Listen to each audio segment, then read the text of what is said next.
Hello, this is Bridget. Terry and I will be starting research and interviews for the 14th season of this podcast. Since so many people who have never before experienced prolonged periods of stress, anxiety, or depression may be doing so now, we are reposting this episode with a therapist who has treated thousands of patients with depression and found them to be the strongest and most resilient people that he knows.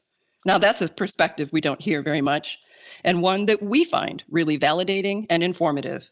We invite you to join us. Please come to the Giving Voice to Depression Facebook page for daily posts, information, and support. It's another way that we can all stay connected while physically distancing. You are not alone.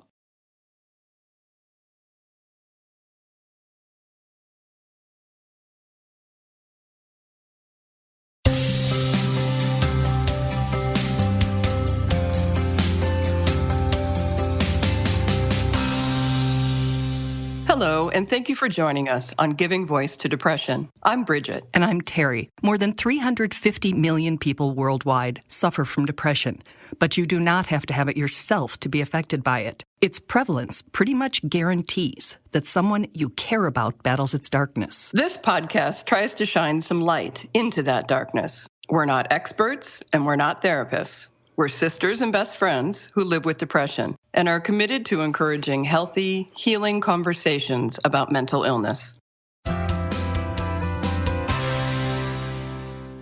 Hi, Bridget. Hi, Terry.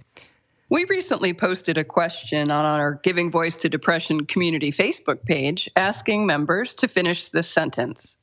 Depression is, and we left a blank. And we got the kind of insightful feedback that we've come to expect from this great group. Mm-hmm. They said, depression is dark, wicked, relentless, real, stigmatized, a nightmare, a roller coaster, a sneaky, evil shapeshifter that smothers you, Ooh. Feeling alone in a room full of people, mm-hmm. a bottomless pit. But also replies including depression is a very powerful teacher, a strong nudge to ask for help, the turning point to a better life, and a favorite, depression is not going to win. Not going to win. Yeah. Today's guest, Dr. Tim Cantopher, says his more than 30 years' experience as a psychiatrist treating patients with depression has led him to conclude that depression is the curse of the strong. Yeah. Yep, you heard it right. Strong, not the weak. It's the name of his book. And well, after we read it, we reached out. Thank you for joining us, Doctor. We are always interested in exploring different perspectives on depression. And yours is both unique and refreshing. It's always been interesting to me that it is kind of unique because whenever you go to conferences or whatever on depression, you get people talking about vulnerability factors. And it was a long time ago that I thought, well, hang on a second. You call them vulnerability factors, which makes sufferers sound like sort of feeble, whimpering people. But my experience has been completely the opposite. And if you reframe those same factors in a different way, they're actually strengths. It was always a pleasure in my career, I've retired now, to treat people with major depression because they seem to me to be the best and the nicest people and, deserving of so much more than they were getting and deserving of a very different attitude from people around them. Dr. Cantopher says in his practice, the common traits of the people with depression he treated became so predictable, he would surprise new patients when he interviewed them. I say to folks, look, don't tell me what you're like. I'll tell you. You're regarded by those around you as strong, reliable, diligent, with a strong conscience, strong sense of responsibility. You tend to look after other people's needs before your own. You're sensitive, vulnerable to criticism, and your self-esteem is pretty easy to knock. And it depends a lot on the evaluation of others. And they go, oh, golly, yes, how did you know that? Well, I know that because I've seen that hundreds and hundreds and hundreds of times over. In fact, Dr. Cantopher goes further, saying we're the kind of people to whom you'd turn if you had a problem upon which your house depended. Yes, absolutely. I've sometimes said this as a joke, but it's not really a joke. If I were employing somebody for an important job, and if I were allowed to, I would say in the advertisement for the job, only those who've had at least one episode of major depression need apply. Because, of course, then you're going to get the very best people who are going to try their guts out for you, because they're the people who get the illness. So there's the part of me that loves to hear this because I have depression, and I hate there are people out there who consider those of us with it weak when that is not how I feel. But there's also the part of me that hears this a little bit like when you're not invited to the high school dance and your mother says, "Oh, honey, that's because you're so special." And you think, no, it's not. So is this like pacifying or placating those of us with depression, or this is your clinical, scientific, doctor, psychiatrist? No, this is my passionately held view. I don't see any harm in putting a positive value on those characteristics which I personally feel positive about. It's not a question of just making people feel better. It's about enabling people to change the way that they lead their lives, really taking charge of their lives in a way that's going to make their lives better.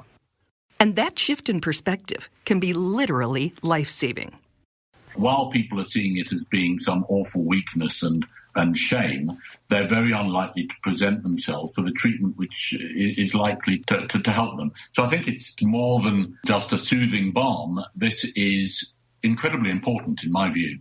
Before we continue, there's a distinction Dr. Cantopher wants to make clear. Clinical depression, major depression, is a spectrum. And, there are some folks who have what I would call the unipolar version of bipolar disorder. There are some people for whom, my model does not fit. And at its extreme, that really is genetically inherited and a biological illness.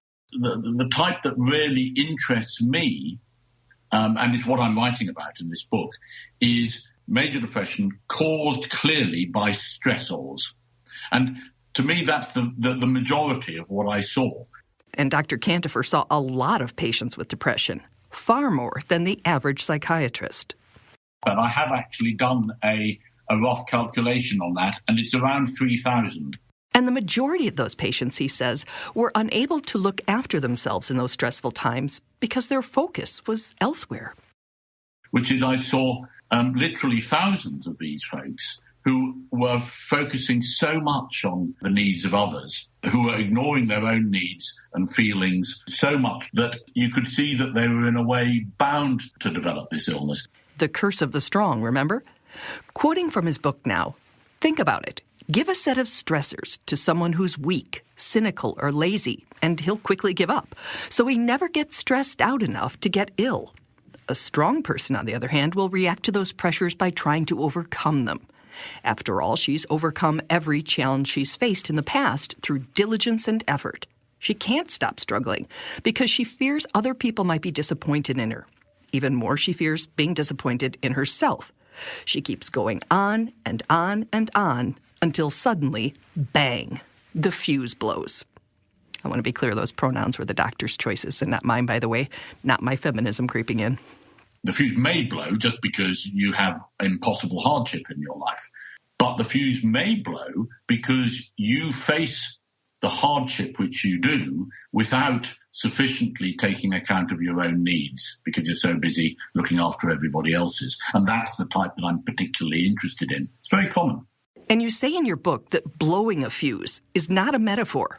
No, it's not. There's very good evidence for this, that when you look at the functioning in the limbic areas of the brain, there is a chemical disturbance which happens. Now, I know that there are some people who would say, oh, this is a myth created by drug companies in order to sell their drugs.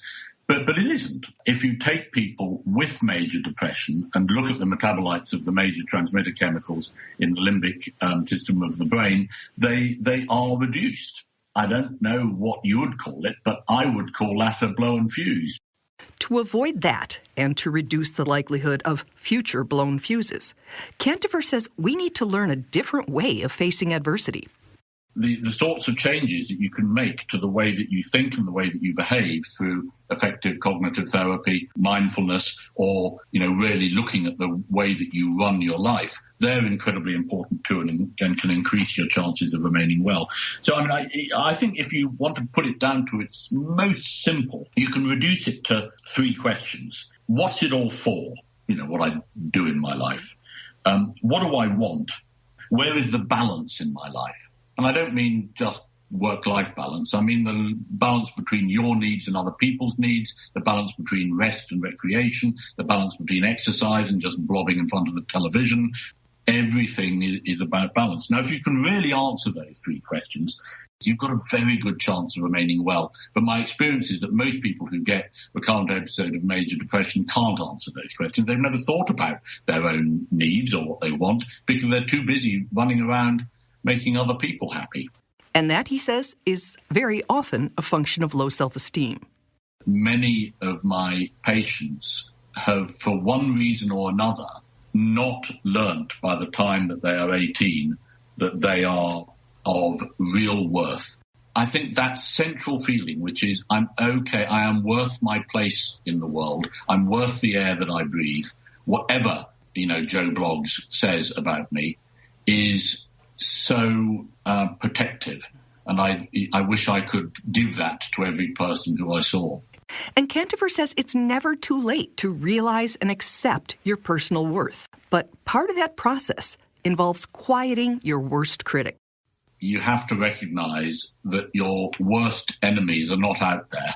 Your worst enemy is usually yourself. The sort of talk which you give to yourself is horrible. When you say, "Oh, I'm such rubbish. I'm so weak. I'm so pathetic. Why can't I do what this other person can do?" If you found somebody talking like that to somebody else, particularly somebody else who was in a state of depression, you would stop them and you would say, "Stop doing that. What you're doing is unreasonable and dreadful, and really horrible." So if it's not okay to do it to other people, why is it okay to do it to yourself? But is that us saying it to ourselves, Doctor, or is that the depression? Yes, you're absolutely right. In the pits of depression, their negative thoughts about themselves and the world and the future were just so black as to be impenetrable. But even when well, now, I accept this isn't the case for absolutely everybody, but it is those folks who put themselves at the back of the queue, both in terms of privilege and in terms of self-worth. Those are the people who I'm the most interested in because, that can change. But you really have to change it. You have to work on changing that. And while you are not more important than the next person, you are as important as them. And treating yourself with the same kindness and respect that you would offer to others, I think, is very much a key. And that goes for how we care for ourselves when ill, too. We try to get others to understand that depression's as real as any other physical illness. But when it strikes, many of us seem to ignore that fact. Don't try to force your way out of a major episode. You can't. It's impossible. It's like trying to force your way out of double pneumonia.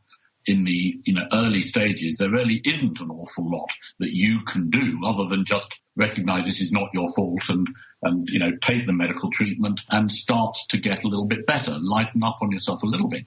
Dr. Cantopher says accepting the symptoms of depression, the same way you would accept the changes in your breathing with pneumonia, will ultimately help you recover faster and more fully. So rather than pushing yourself to exhaustion, pretending you are not in depression's dark grip, you say, I'm going to listen to my body, I'm going to do a little bit, and I'm then just going to take it very, very gradually.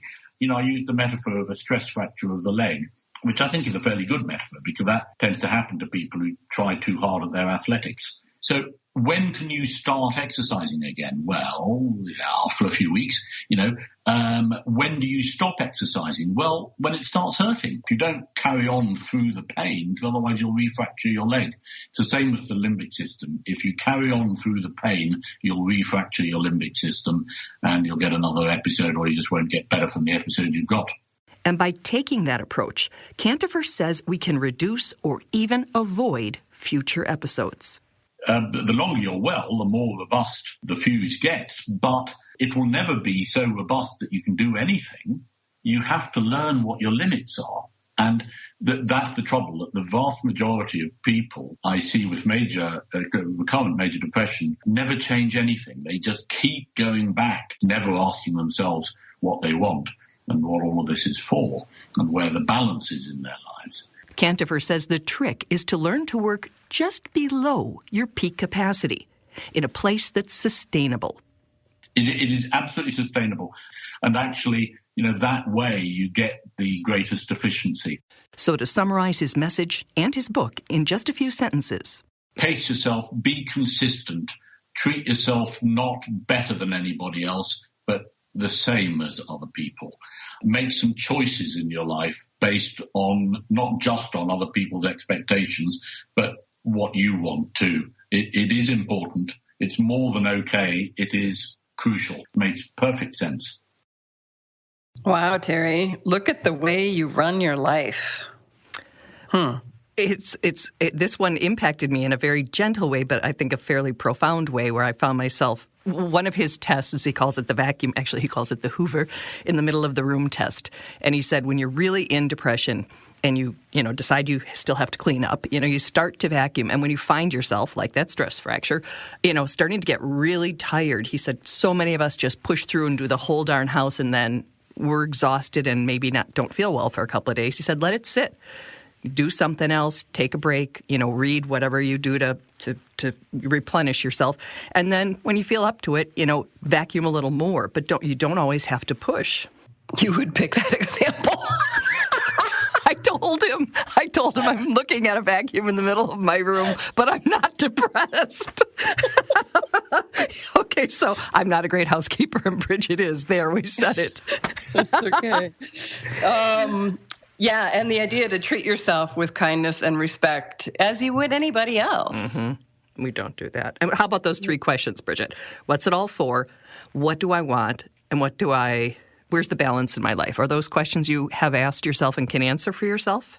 Absolutely not. Yeah, I know, me neither. Should be. I'll work on that. When you're in the hold of a depression, I just am in such an unresourced place when I'm there that I wouldn't have any idea. I don't know how to answer them now. That's what I was going to say, but we're not in it now, and neither one of us is. Yeah, that's something to challenge. I'm going to start with look at the way that I run my life. Yep, I agree. That was a good one. So thank you, Dr. Cantopher. Those are good questions, and thank you for not calling us weak and for understanding that, perhaps there's a different spin on all this. So, Terry, is it not true that I wasn't asked to prom because I'm special? Oh, no, sweetie, you're special. You were too special to go to prom. I love you. Bye. Bye. We hope that these shared stories bring out a little more understanding or help people articulate their experiences of depression a little more clearly or more freely. Thanks to everyone who's digging deep and finding the words and finding the courage to give voice to depression. You can find all the other episodes, some resources, and a blog on our website, givingvoicetodepression.com. And you can find the podcast most of the other places that you find podcasts. Just Google it, as our mom says. And please remember, if you're hurting, speak up. If someone else is hurting, listen up.